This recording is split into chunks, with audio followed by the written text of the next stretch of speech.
Allah Teala Ali İmran suresinin 173. ayetinde buyurur: Bismillahirrahmanirrahim.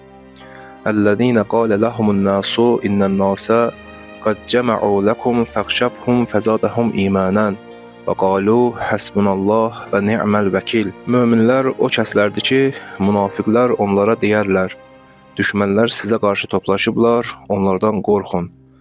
Münafiqlərin bu sözü möminlərin imanlarını artırdı. Fezadahum imanen və dedilər: Hasbunallah və ni'mel vekil. Allah bizə kifayətdir, o ən gözəl himayəçidir. Allahla kifayətlənmək və onu hər bir işində özvəkili qərar vermək, onu özü üçün ən gözəl himayəçi qərar vermək müminin xüsusiyyətlərindəndir. Allaha güvənmək insanın maddi baxışın zəncirlərindən nicat verir. İnsan hər hansı məsələlərə, problemlərə maddi baxışla baxsa, o məsələlərdə, problemlərdə çıxılmaz vəziyyətə düşsə, dalana dirənsə, insanın maddi baxışı imkan verməyəcək ki, ona nicat verən yolu görsün. İnsana nicat verən yol Allaha olan imanıdır.